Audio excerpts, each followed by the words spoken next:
ভক্তমাল চরিত্রে আমরা যে ভক্ত চরিত্রটি অভূতপূর্ব, হরিরাম ব্যাসজির চরিত্র। যদি নামটা একবার উচ্চারণ করেন তো ভক্তের কৃপায় আপনার ভিতরে ভক্তি সঞ্চারিত হবে। কার নাম বললাম? হরিরাম ব্যাসজি, বিখ্যাত চরিত্র। তো হরিরাম ব্যাসজির চরিত্র হলো, উনি যুগল কিশোরকে সেবা করতেন শ্রীধাম বৃন্দাবনে। তো যুগল কিশোরের জন্য অনেক সময় অনেকেই বাঁশি গড়িয়ে দেয়, রূপর সোনার আজও এই প্রথা। বিগ্রহ, সেবিত বিগ্রহ, অষ্টাবিগ্রহ দেখলে অনেকের অনেক কিছু দিতে ইচ্ছা করে। তো একটা বাঁশি, কেউ বাঁশিটা আনতো একটু মোটা সাইজের, কেউ বা পাতলা। একজন মোটা সাইজের একটা বাঁশুরি এনে হরিরাম ব্যাসজিকে বলছেন, এটা যদি আপনার যুগল সরকারকে দিতেন অবশ্যই দেব। এখন হাতটা এত ছোট যুগল কিশোরের, ওই বাঁশিটার মধ্যে পড়াতে গিয়ে বারবার বেঁধে যাচ্ছে। হাতের এই অংশটা, ছিদ্রটা অল্প। এখন ওই জোর করে করে, বারবার জোর করে করে ঠেলা দিয়ে পরিয়েছেন। যেই জোর করে পড়াতে গেছেন, বিন্দু বিন্দু রক্তক্ষরিত হচ্ছে গোবিন্দের হাত থেকে। বিগ্রহকে কখনো মূর্তি বুদ্ধি করবেন না, প্রতিমা বুদ্ধি করবেন না, এই জিনিসটা খুব সতর্ক হন। ভগবানের বিগ্রহকে কখনো মত্তবুদ্ধি, স্থূল বুদ্ধি করলে সব শেষ। রক্ত যখন ঝরে পড়ছে, ক্রন্দন করে উঠলেন যুগল কিশোর, আমার অপরাধ হয়ে গেছে। বাঁশিটা জোর করে তোমার শ্রীহস্তে পরাতে গিয়ে আঘাত করেছি, রক্ত ঝরছে। ওই দিনই তিনি প্রতিজ্ঞা করলেন, এর প্রায়শ্চিত্ত করব আমি। কাল সকাল থেকে আমি সারাদিন উপবাস থেকে পুরো বৃন্দাবন পরিক্রমা করব, মুখে কিছু দেব না, জলও পাবো না, এটাই আমার প্রায়শ্চিত্ত। আমি একটা কথা বলি, বিগ্রহ সেবাটা খুব সাক্ষাৎ চিন্ময় জ্ঞানে করবেন। আমরা অনেকেই আছি, মুকুট পরাতে গিয়ে হচ্ছে না তো জোর করে ঠেসে দেই। আপনার শিশু সন্তানের মাথায় কেউ জোর করে যদি হাত দিয়ে কেউ চাপ দেয়, সহ্য করতে পারবেন? ঠিক ভগবানের গায়ে আর নখটা না লাগে, আঙুলের চাপটা না। মা যশোদা মাঝে মাঝে গোপালকে ছোটবেলায় ধরতে গিয়ে ভয় পেয়ে ধরতেন না, কারণ মাখনে আঙুলটা দিলে যেমন হাতটা, মানে আঙুলটা বা অঙ্গুলির অগ্রভাগটা মাখনের মধ্যে এত কোমল দেবে যায়, কৃষ্ণকে ধরতে গেলে লাল হয়ে যেত অঙ্গ, আঙুলটা কৃষ্ণের গায়ের মধ্যে নরম চলে যেত। মা যশোদাও ভয় পেত মাঝে মাঝে। উনি জগৎকে দেখিয়ে দিলেন, গোপালকে সেবা করতে গেলে এই অনুভবে সেবা করতে হবে, নখটাও যেন আঘাত না লাগে। আমরা তো জোর করে করে মুকুট, এই অনুভূতিটাই হলো সেবা। আপনি যদি তাকে কাঠ পাথর মূর্তি প্রতিমা ভাবেন তো প্রতিমা, আপনি যদি তাকে সাক্ষাৎ সচ্চিদানন্দ হবেন, আপনার কাছে তিনি তাই। তোমরা আমাকে যে যা ভাবো, আমি তার কাছে তাই। এই জন্য বিগ্রহ সেবাটা সতর্ক হয়ে করতে হয়। তো উনি কি করেছেন, ওইভাবে ছেলের ওপরে শৃঙ্গার করেন, ভোরবেলা মঙ্গল আরতি দিয়ে শৃঙ্গার করে সারা দিন জল না পেয়ে ব্রজ পরিক্রমা করেন আর অনুশোচনা করেন। যুগল কিশোর বড় ভুল হয়ে গেছে। চিন্তা করতে পারেন এদের কতটা প্রীতি ভগবানের উপরে। ভক্ত চরিত্র এই জন্য শুনতে হয়, এই হলো ভজনের দিগদর্শন, এই হলো ভজনের পথ। এভাবে না চললে কোটি জন্মেও ভগবানের কৃপা প্রেম ভক্তি অধরায় থেকে যাবে। তো পরের দিন উনি মঙ্গল আরতি করে যখন ওনার ছেলের উপরে সিঙ্গারের ভাত দিয়েছেন, পুত্রের উপরে, দেখছে বাঁশিটা ঠিক ঠিক বানিয়েছে। উনি উকি মেরে দেখছেন যে, যুগল, শ্যাম, তোমার হাতে বাঁশি এখন সেট হলো কি করে? তো জোর করেও ঢোকানো যাচ্ছিল না। গোবিন্দ তখন কথা বলে উঠেছেন, বিগ্রহ, বাঁশি বড় না হতে, বাঁশি ছোট না হতে পারে, আমার হাত তো বড় হতে পারে তোমার ভক্তির কাছে। আরে বাঁশি হয়তো ছোট না হতে পারে, আমার অঙ্গুলিটা বড় হতে তো পারে। কেন এভাবে কষ্ট পাচ্ছ? কেন জল পাচ্ছ না? পরিক্রমা করছো, ফিরে এসো। এসব করার দরকার নেই, আমার কষ্ট হচ্ছে। এই হলো ভক্ত ভগবানের সম্পর্ক। তো এইভাবে হরিরাম ব্যাসজি তিনি তার ভজন জীবন শুরু করেছেন। তো বৃন্দাবনে কি হয়, শ্রীধাম বৃন্দাবনে এই যে ভক্ত চরিত্র বড় বিরল। এক সাধু বাবা যাচ্ছেন, যেতে গিয়ে কি ঘটেছে শুনুন, কি মর্মস্পর্শী ঘটনা। বর্ষনাতে বিনোদ বাবা যখন পরিক্রমায় যান, এই প্রাতঃস্মরণে বন্দনীয় চরণ, বর্ষনায় একটা নিয়ম হলো ছোট ছোট বাচ্চাগুলো রাধা মাধব সাজে। আপনি একবার যদি পরিক্রমায় যান, প্রতিদিন ওদের দেখা পাবেন, কেউ কেউ সেজে বসে থাকে। তো বাবা গিয়ে আমি দেখেছি নিজে চোখে, বাবা গিয়ে করেন কি, ওদের পায়ে প্রণাম করেন। ব্রজবাসী যারা, ব্রজে যারা ভজন করে, তারা রাধা কৃষ্ণ স্বরূপে যারা সাজে, পোশাকে মুকুটে, তাদের সাক্ষাৎ রাধা কৃষ্ণ জ্ঞান করেন, বন্দনা করেন, প্রণাম করেন। এটা ব্রজের রীতি। কারণ কম ভাগ্যে রাধা মাধব সাজাও যায় না। রাজা সবাই সাজতে পারে, হ্যাঁ, অভিনয়ে অনেক রকম সাজা যায়, রাধা মাধব সাজা সবার পক্ষে ভাগ্য হয় না। তো আজও বৃন্দাবনে যারা ওই বালক বালিকারা ওইভাবে সাজে, আমি একবার রাধাকুণ্ডে রাসলীলা দেখেছিলাম। যারা এই রাসলীলা মানে মঞ্চে মঞ্চস্থ করেন, কি বলবো আপনাদের, ওই রাসলীলা সম্পন্ন হওয়ার পরে যখন যুগল বসেছে বৃন্দাবনের, আমাদের প্রত্যেকটি রাধাকুণ্ডের প্রাচীন মূর্তি, প্রাচীন মহাত্মা, এমনকি আমাদের বর্তমান যিনি আছেন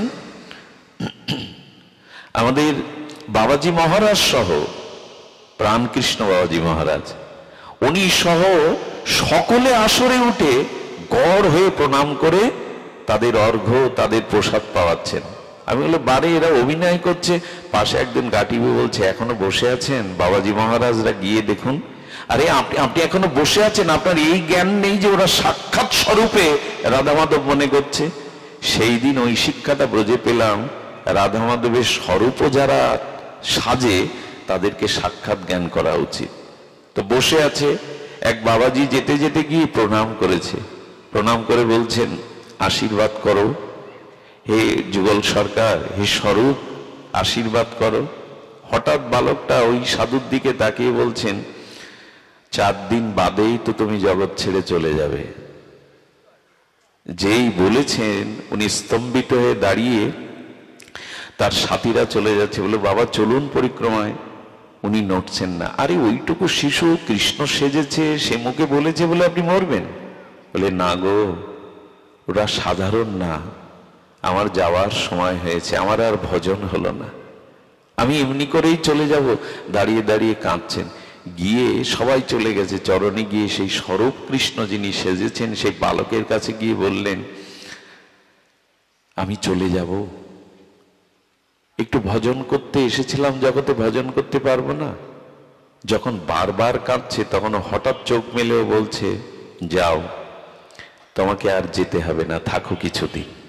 এই যেই বলেছেন উনি পরমানন্দ পেয়ে সাক্ষাৎ ভগবান স্বরূপ মনে করেছেন, পরমানন্দ পেয়ে চলে গেলেন।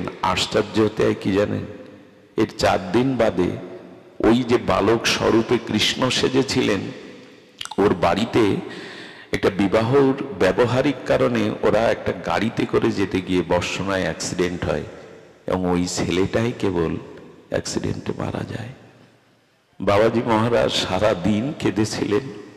আমি জানি উনি স্বরূপে সাক্ষাৎ আমার মৃত্যুটাকে নিয়ে আমাকে করুণা করে গেলেন, আমার মৃত্যুটাকে উনি নিয়ে আমাকে করুণা করে গেলেন। এগুলো না, আমাদের আস্থাটা, বিশ্বাসটা ধীরে ধীরে শিথিল হয়ে যাচ্ছে। বৈষ্ণবকে দেখে যদি আপনার আনন্দ না হয়, বৈষ্ণবকে দেখে যদি দোষ অন্বেষণের চিন্তা মনে আসে, কোটি জন্মেও আপনি এই রাজ্যে কিছু পাবেন না। আরে আস্থা, বিশ্বাস এগুলি ফিরিয়ে আনুন।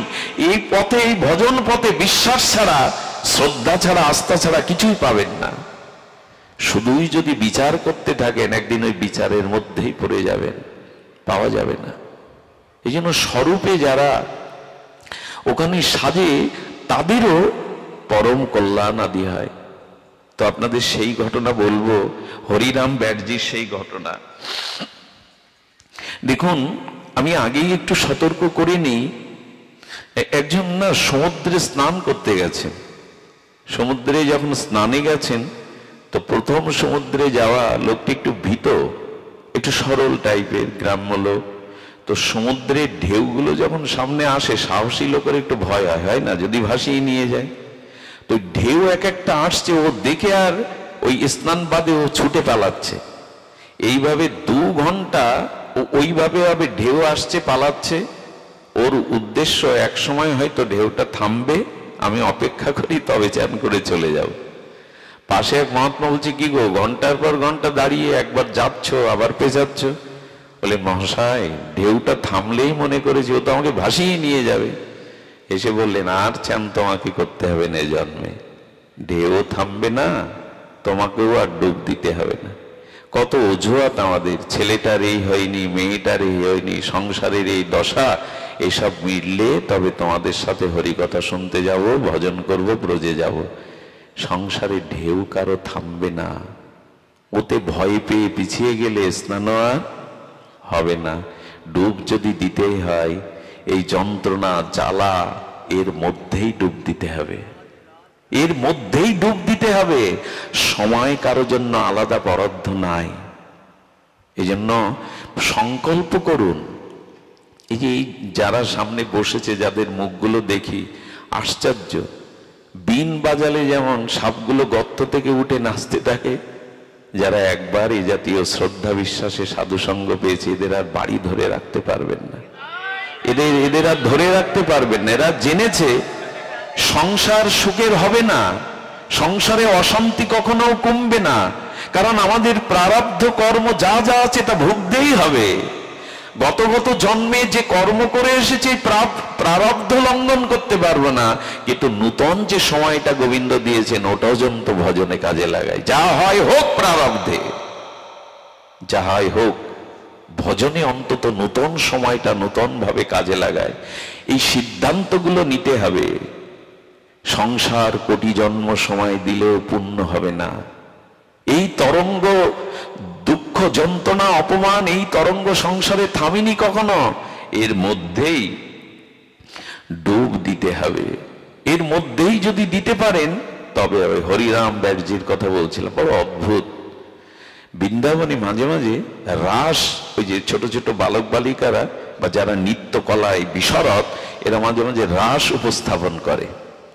আর এটা যমুনা পুলি নিয়ে বংশী বটে, একবার এই জায়গাটা যাবেন। বংশীবটটা একটা নির্মল, ওখানে গেলেই রাসের আবেশ আসে।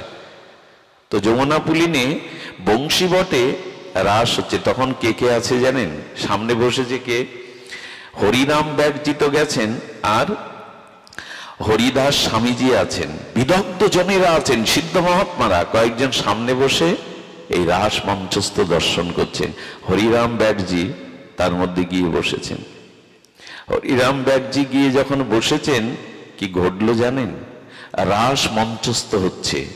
গোবিন্দের মুরলীর ধ্বনিরা, গোপীরা দেহ ধর্ম, কুল ধর্ম, বেদ ধর্ম পরিত্যাগ করে সেই আকর্ষণে শ্রী গোবিন্দের রাস মঞ্চে গিয়ে যখন যুগলের রাস নৃত্য শুরু হলো, গোবিন্দকে মাঝখানে রেখে যখন খুব দ্রুত গতিতে রাসমঞ্চ রাধারানী ঘুরতে লাগলো সখীদের নিয়ে, যখন নিত্যরত অবস্থায় ওই বালিকাটি ঘুরছে, তীব্র বেগে ঘুরছে,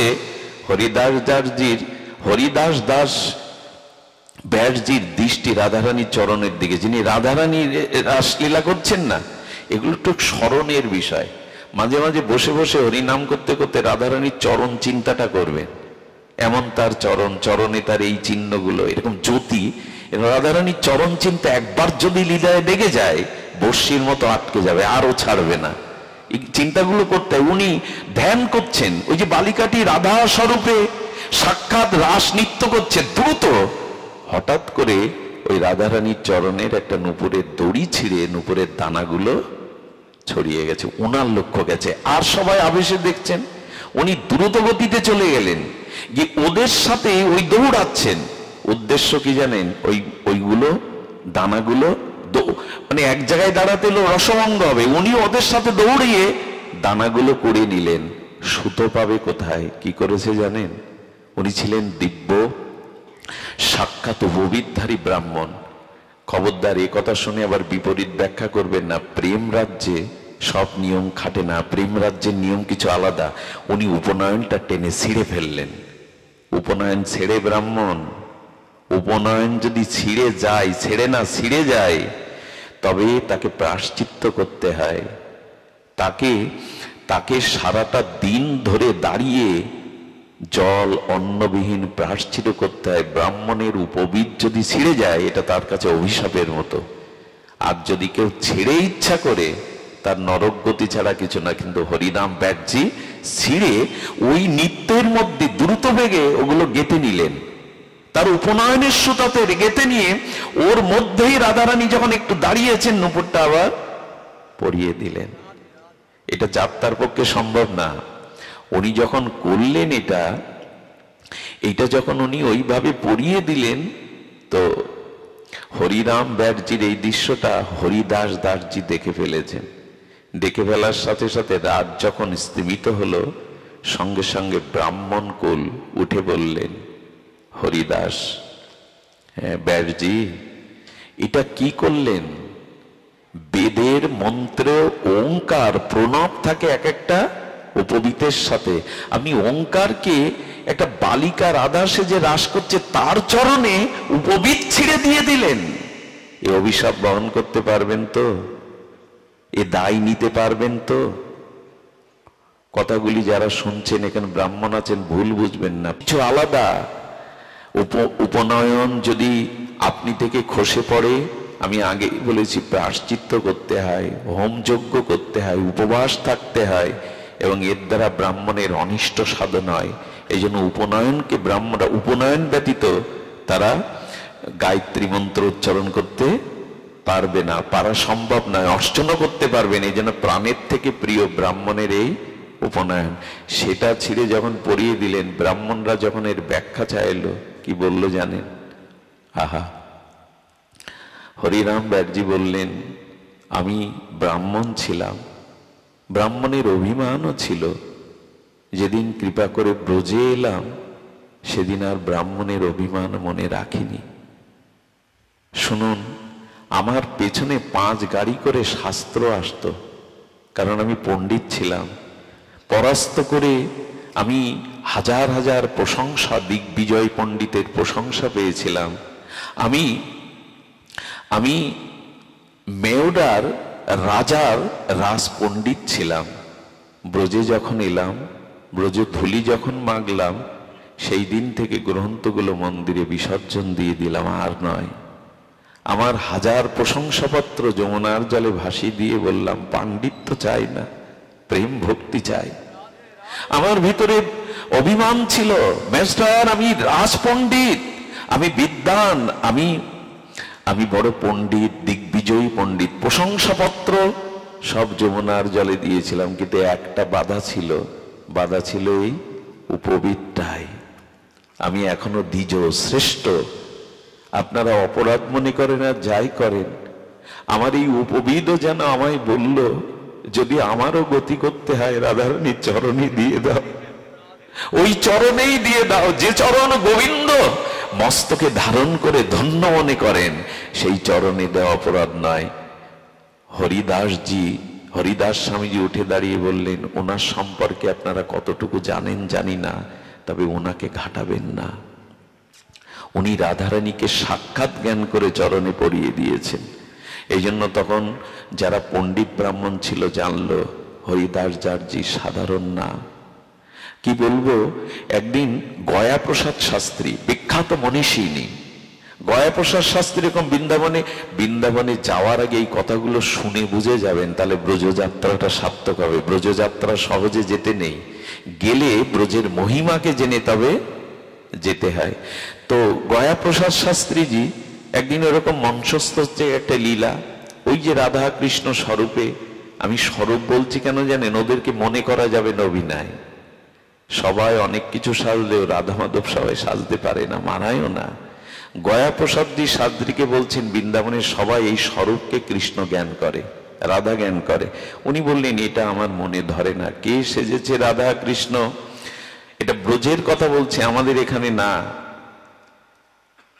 ব্রজে সব সম্ভব, ওটি চিন্ময় ধাম, ও ধূলিকণায় স্পর্শ হলেই ভক্তি সঞ্চারিত হয়। তো তখন কি হয়েছে, গয়াপ্রসাদ শাস্ত্রী 3 দিন ধরে ওই রাধা মাধবের লীলা দেখছেন, কিন্তু মনে বিশ্বাস আসছে না যে এরাই স্বরূপে রাধা কৃষ্ণ। হঠাৎ উনি চিন্তা করলেন, আচ্ছা এটা পরীক্ষা করি না, আজকে যদি কৃষ্ণ যে সেজেছে সে যদি ওই যে ফলটা রাখা আছে আপেলটা, ওটা যদিও প্রসাদ রূপে চিবিয়ে আমাকে দেয়, আমি বুঝবো নিঃস্বরূপে কৃষ্ণ। কত বড় পরীক্ষার সামনে ফেলেছেন দেখুন।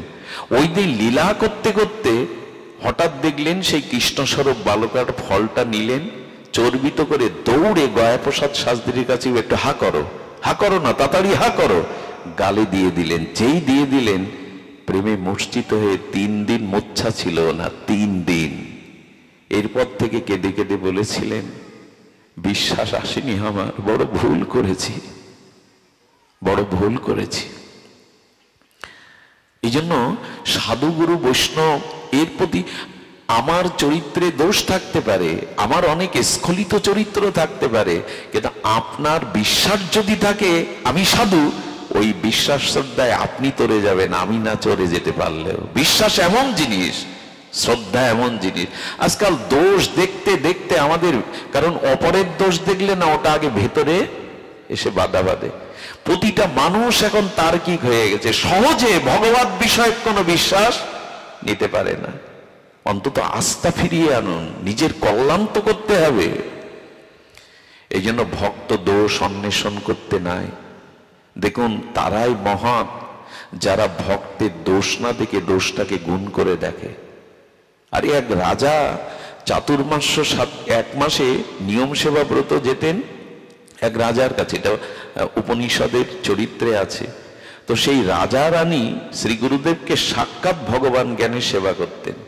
তো সেই সেবা করতে করতে 15 দিন সেবা করছে, আর গুরুদেবকে রাজা রানী নিজে হাতে চরণ জল করেন, স্নান করান, তার সেবা ধর্ম পালন করেন। একদিন রানীমার শরীর খারাপ হয়েছে, ঋতুমতী হয়েছে। তো তার যুবতী দাসীকে সাজিয়েছেন, সাজিয়ে বলছেন, যা গুরুদেবের প্রসাদটা দিয়ে আয়। কিন্তু এই গুরুদেবের মনে এই দাসী রূপ যৌবন থেকে তার বিকৃতি এসে গেল মনে। এক কাজ করো, তুমি আমার পাশে বসো, আমি তোমাকে স্ত্রীর মর্যাদা দেব। উনি হাত জোড় করে কাঁদছেন, আপনি মহাত্মা, আপনি ভগবান, আমার রাজা এবং রানী আপনাকে ভগবান স্বরূপে জ্ঞান করে বলে, এই জন্য তো বলছি তারাও আমার পাশে তোমায় দেখলে গুরু মায়ের সম্মান দেবে। উনি সিঁদুর অঙ্কিত করে দিলেন, বললেন, আমি আজ থেকে তোমাকে স্ত্রীর মর্যাদা দিলাম, পাশে বসো। রানীমার ঋতু পর্ব শেষ হলে রাজা রানী একসাথে গিয়ে দেখছে ওনার শয্যায় ওনারই দাসী। যখন রানীমা মুখ ফিরিয়ে চলে যাবে, রাজা হাত ধরে বললেন, ভুল করছো, ও আর আজ থেকে তোমার দাসী নয়, আজ থেকে উনি গুরু মা। এরকম ভাবা যায়? ভাবতে পারবো আমরা? কিন্তু এই ভাবনাটা মানুষকে কোথায় নিয়ে যায়? শ্রদ্ধাটা গুরু মা রূপে বাকি কটা দিন সেবা করে গুরু মাকে আর গুরুকে রথে করে রাজা নিজে আশ্রমে দিতে যাচ্ছেন।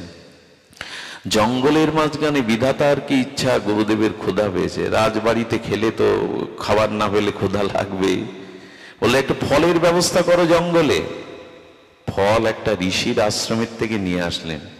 মনে হলো আমি যে অপকর্ম করেছি, ও যদি 20 ফল খাই আমাকে মেরে দেয়, বাড়ি তো মারতে পারলো না, সংশয় তো থেকেই যায়। অপরাধ, দেখবেন মানুষ যখন অপরাধ করে তখন তার দুর্বলতাটা সবখানে প্রকাশ পায়। কেমন জানেন, আমি যদি আজকে কোনো অপরাধ করে থাকি আর ওইখানে দাঁড়িয়ে থাকি, 2 জন লোক যদি তাদের কথাবার্তা আমার সামনে বলতে থাকে, আমার মনে হবে ওরা আমাকে নিয়ে আলোচনা করছে।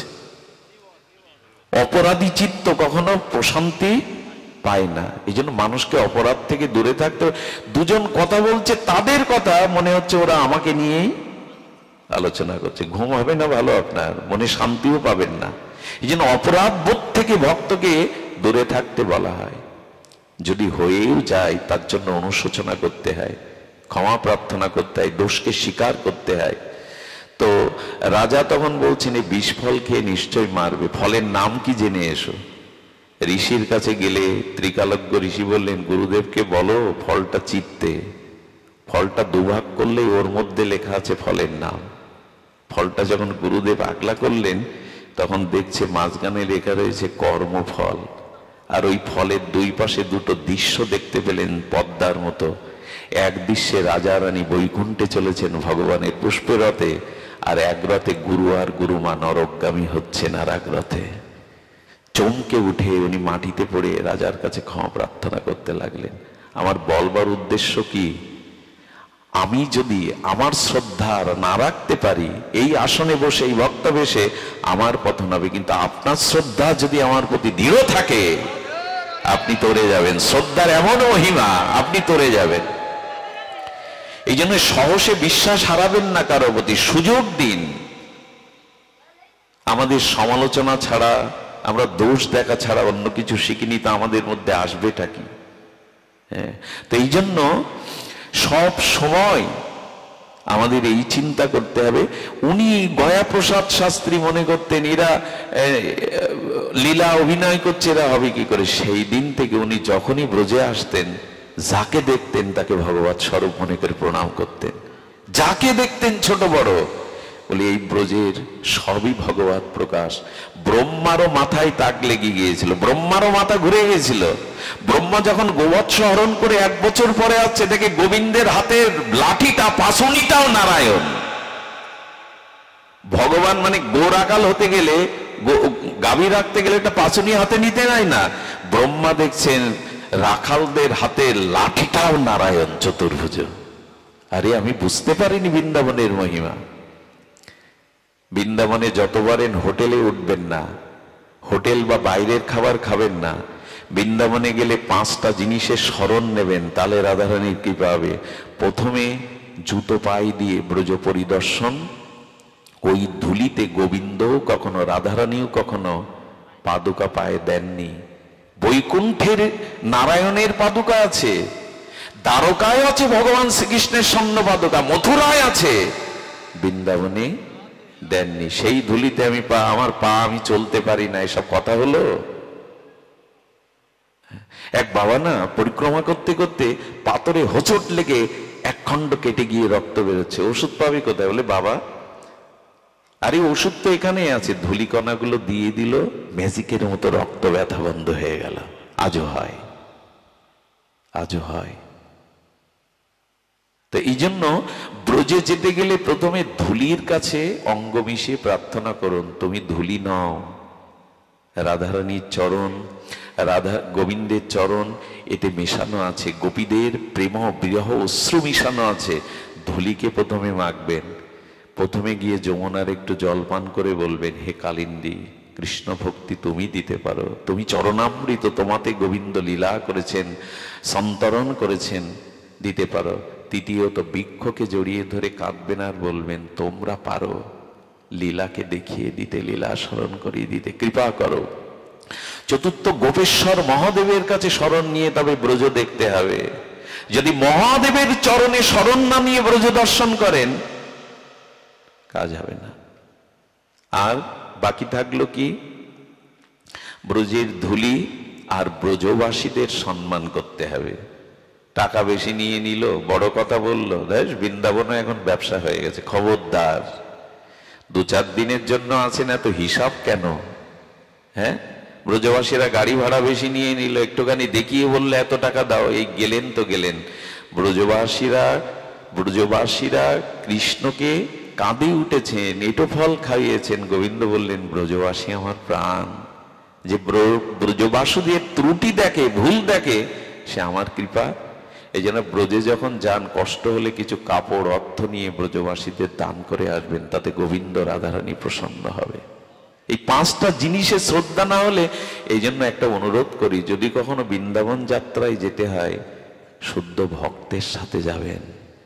বেড়ানো চাড়ানোর মতো করে গেলে না, বিষয় লোকের সাথে সব শেষ, অপরাধ জালে জড়িয়ে যেতে হবে। এই জন্য ব্রজযাত্রা শ্রী গুরুদেব বৈষ্ণব শুদ্ধ ভক্তের সাথে যেতে হয়। যমুনায় গিয়ে কি হয় জানেন? ওই ভক্ত যমুনার মহিমা কীর্তন করতে থাকে, তখন আপনার যমুনার প্রতি শ্রদ্ধা বেড়ে যাবে। এই জন্য ভক্তের সাথেই যেতে হয়। আজ মহাপ্রভু চলেছেন বৃন্দাবনে। কে চলেছেন? মহাপ্রভু। পেছনে হাজার হাজার লক্ষ লোক। সনাতন গোস্বামী গিয়েছে, বললেন, প্রভু এবার আর তোমার বৃন্দাবন যাত্রা না যাওয়াই উচিত। সনাতন বাধা দিচ্ছে মহাপ্রভুকে। সনাতন, তুমি বিজ্ঞ, তুমি কেন বলছো? বললেন, যার সাথে লোক হয় 1,00,000 কোটি, বৃন্দাবনে নহে তার। সনাতন, তুমি ঠিকই বলেছ, বৃন্দাবনে বেশি লোকজন হই হুল্লোড় করে যেতে নেই। তুমিই তো শিক্ষা দেবে, তুমিই তো বিজ্ঞ। সনাতন, মহাপ্রভু গেলেন না।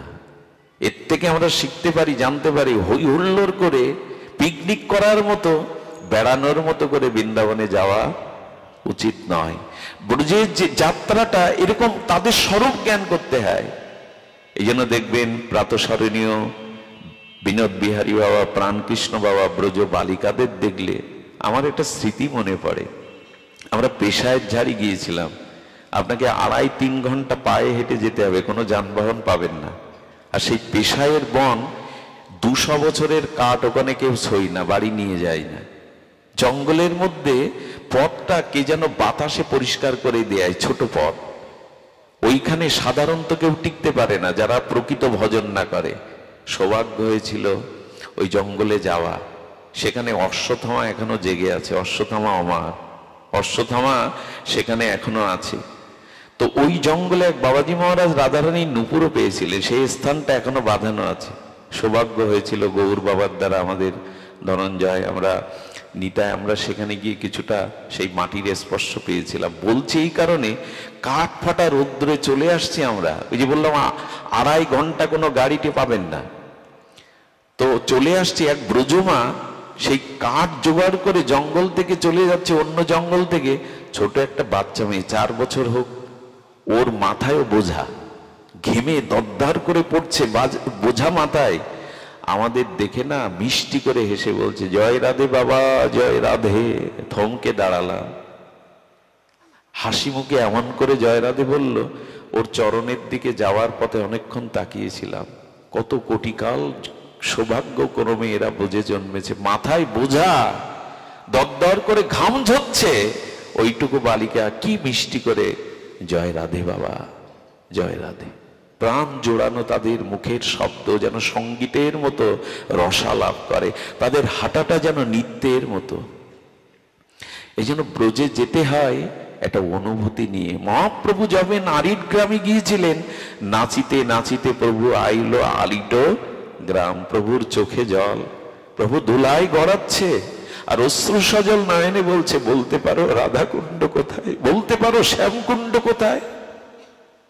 স্বয়ং যে শ্যামকুণ্ড প্রকাট করলো, সেই এইভাবে কাঁদছে। মহাপ্রভু জানালেন, হৃদয়ে ব্যথা নিয়ে, ব্যাকুলতা নিয়ে, চোখে অশ্রু নিয়ে ব্রজে যেও। যারা ব্রজে এইভাবে যায়, এদের প্রাণ ছিঁড়ে যায় কখন জানেন? যখন ব্রজ থেকে চলে আসে। ব্রজ থেকে যখন চলে আসে, এদের প্রাণ কে যেন টেনে ছিঁড়ে নেয়।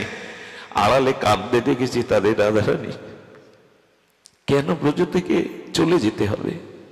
তো এই হরিরাম ব্যাসজির মেয়ের বিবাহ ঠিক হলো।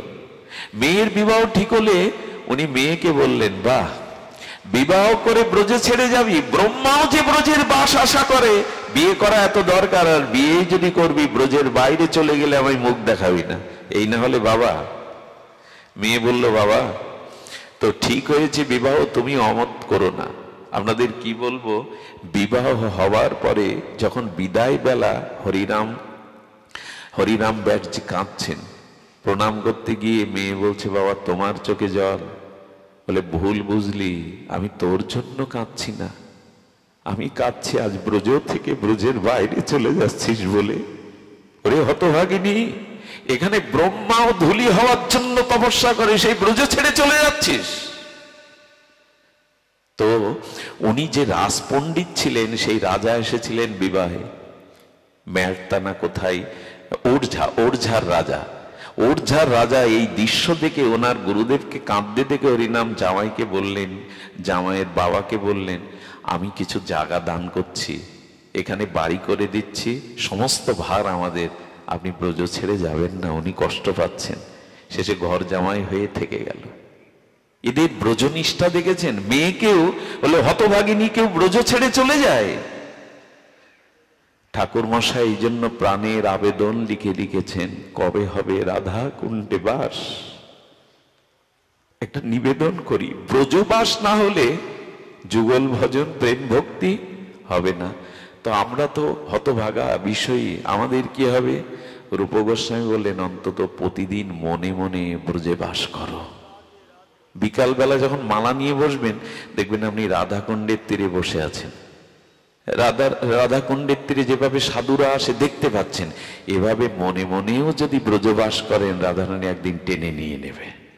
মনে মনেও ব্রজবাস করতে যদি অলসতা থাকে, আমরা আর পাবো না। তাই থেকে গেলেন।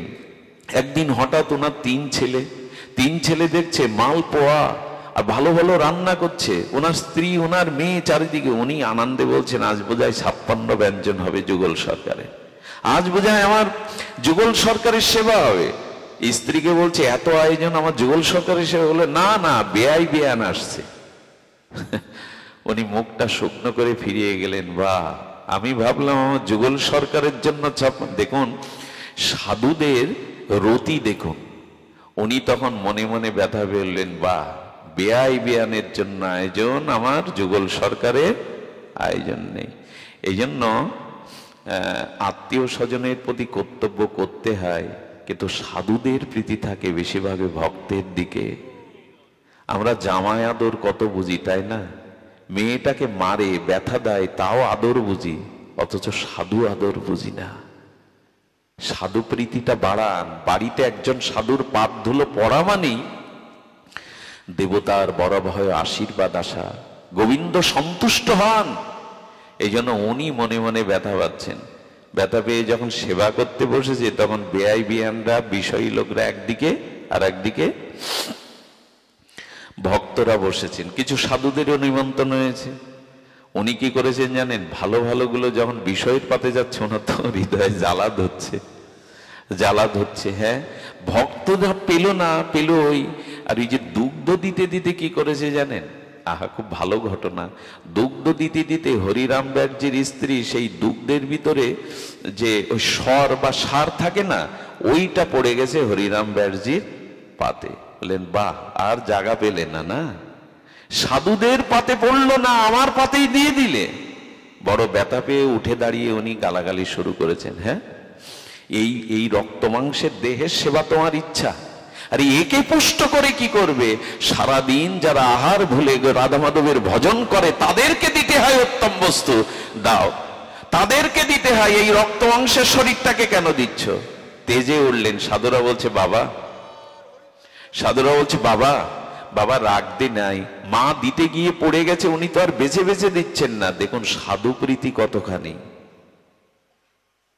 বাড়িতে যেদিন অনুষ্ঠান হয় না, এই বৈষ্ণব সেবার জন্য আত্মীয় স্বজনের চিন্তাটা পরে করবেন, আগে ভক্তদের চিন্তা করবেন।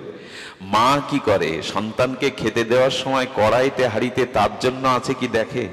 আহারে, মা অনেক সময় দেখে না তার জন্য কিছু আছে কিনা। এরকম সেবা জ্ঞানে বৈষ্ণব সেবা করলেই তবে রাধারানী খুশি হন। বৈষ্ণবকে গোবিন্দ সম জ্ঞান করে সেবা করতে হয়। তো উনি যখন বকাবকি শুরু করেছেন, স্ত্রী বলছে, ভুল করেই পড়ে গেছে তোমার পাতে দেওয়ার জন্য আমি দেইনি, একটু সময় দাও। বাবা, আপনারা একটু বসুন। উনি অসন্ত ঘরে গিয়ে দুধ ছিল, ওইটা চিনি দিয়ে ক্ষীর তৈরি করে এসে যখন বাবাজিদের সব পাতে দিয়েছে, উনি ভেতরে এসে কড়াইতে দেখছেন কড়াইটা খালি, আর কারোর জন্য আত্মীয় স্বজন রাখেননি। উনি কি করলেন জানেন? স্ত্রীর পায়ে প্রণাম করে বললেন, ধন্য তুমি, তোমার রাধারানী কৃপা করুক, তুমি সৌভাগ্যবতী হও, তুমি রাধারানী কৃপা পাও, তুমি নিজের জন্য না রেখে, আত্মীয় স্বজনের না রেখে আমার সাধুকে পাইয়েছ। সন্তুষ্ট হলেন। সাধুর লক্ষণ বোঝা যায়। নিজের সর্বস্ব দিয়ে সাধু সেবা করে যদি আনন্দ পায়। আচ্ছা, এই দিদির যে অবস্থা, আমি যতটুকু জানি, অবস্থা কি তা আমি খুব জানি না, কিন্তু রুচিটা দেখে ভালো লাগছে। আর সাধুগুরু আসবে, কি সুন্দর করে একটা সুন্দর পরিপাটি করেছেন।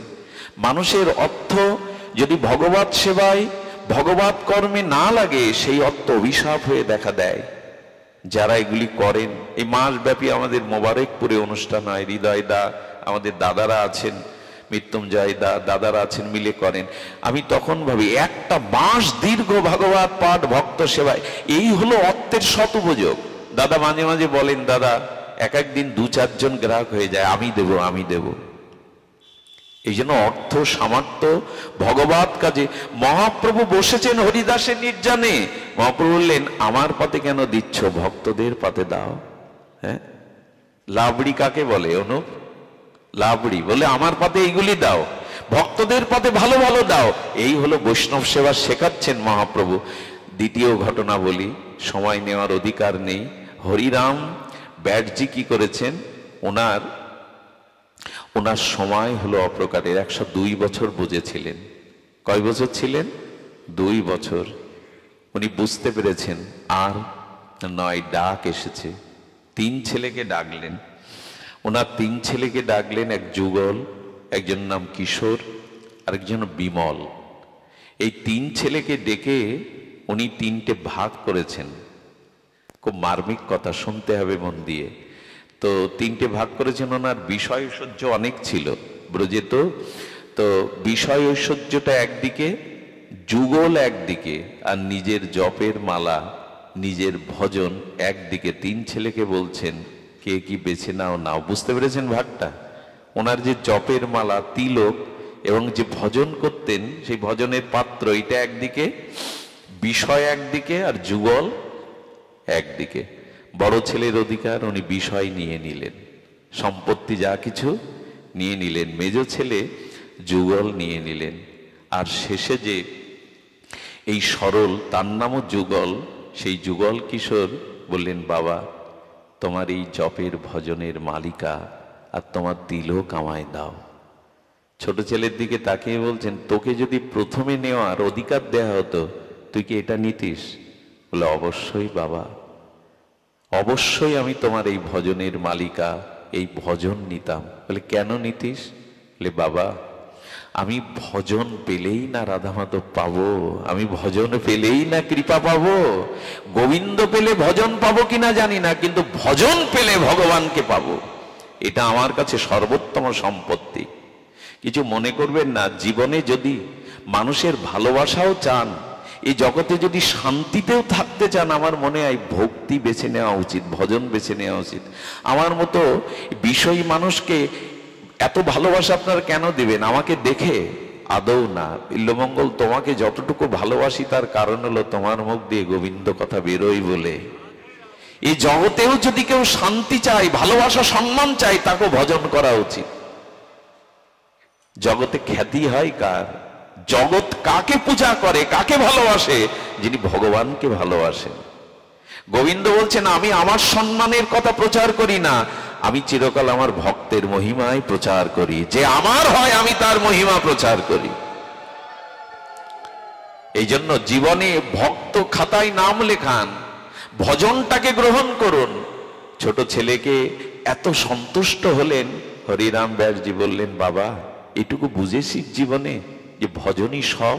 বলে, বাবা এই মালা, এই তিলক, তোমার এই ভজন পাত্র, ঝোলা, এগুলি আমার কাছে সবই। এত সন্তুষ্ট হলেন, উনি নিধুবনে চলে গেলেন।